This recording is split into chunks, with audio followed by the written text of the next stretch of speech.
Hello, my name is Sonia Steph, and I'm a student in the clinical mental health program.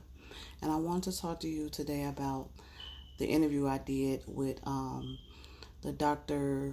Her name is Dr. Haas, and she's the vice president of preventions and services at Grand Prairie Services on 195th and Cassie. And as I sat down and I interviewed her, I found out a lot of interesting things about the facility. One is that they are a 24 hours, 7 days a week facility that take care of young adults and adolescents and adults. They screen them for mental health. Um, they offer a variety of services like crisis services, psychological services, and behavioral services they offer there. Um, she's been there for 16 years. She's been there, and she's have seen a variety of changes within the facilities. They have several clinics that you can go to. One is in Tinley Park, one in Chicago Heights, South Holland, Homewood, and Calumet City. The one I visited her at was in Flossmoor. And like I said, they are short term, they offer short term and long term therapy. Um, I know it's hard for people to sit down and talk to you about their problems. So when you come in, they ask you a variety of questions, and some of the questions are, um, "How are you feeling? Have you ever wanted to commit suicide? Have you ever tried to commit suicide?" And things like that. They have actually like a survey that you fill out when you come in. It's a survey that they ask you how you feel. Have you ever thought about committing suicide and things like that. They also have um,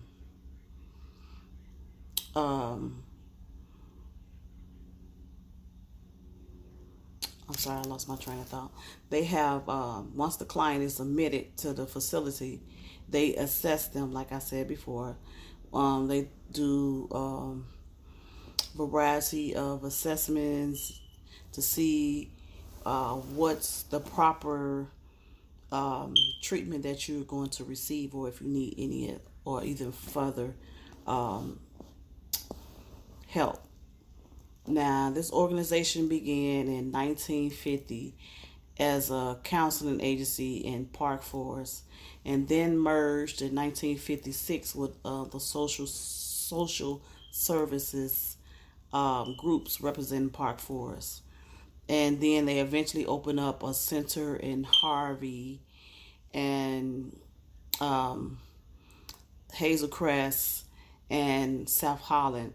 And they do take, they are non for profit, which means they get money from the state.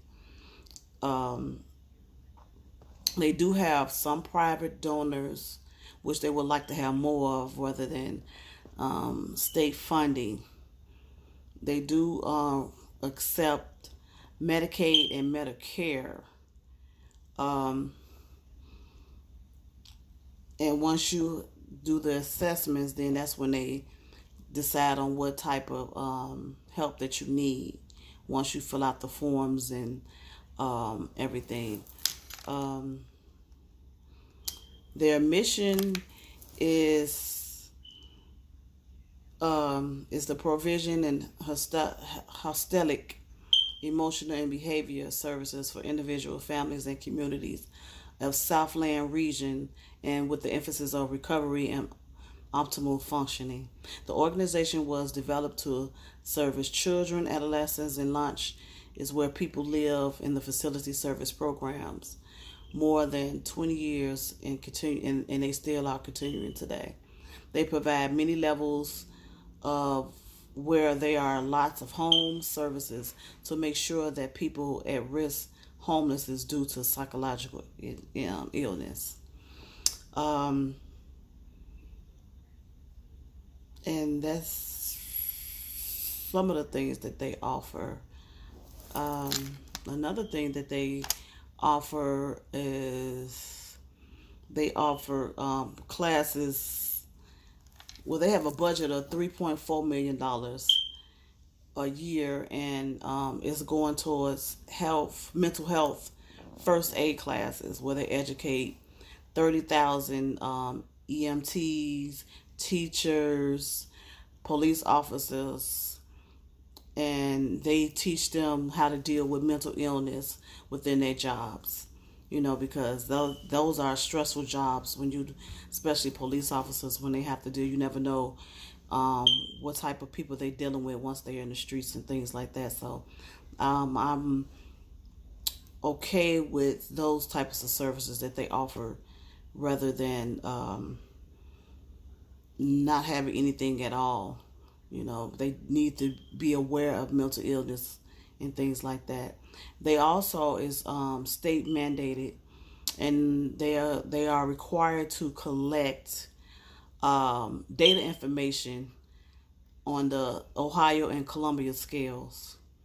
The scales include a 20-item problem level scales and the 20 items functioning scale rated from youth, parent, and governor unit functioning, workers' way of seeing things.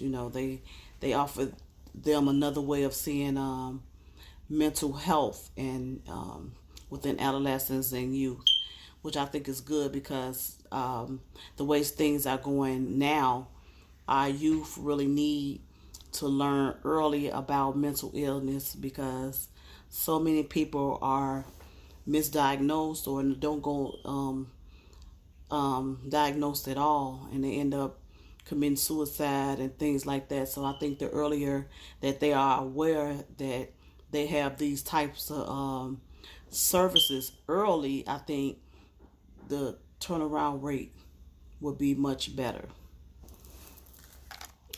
She also told me that they have another program that they offering. I forgot the name of the program, but it's a program where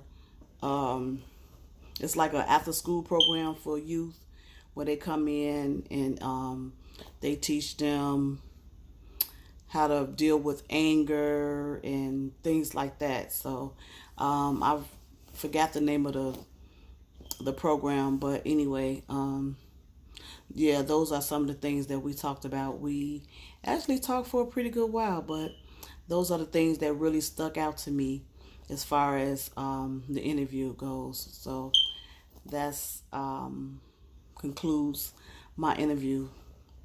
Thank you.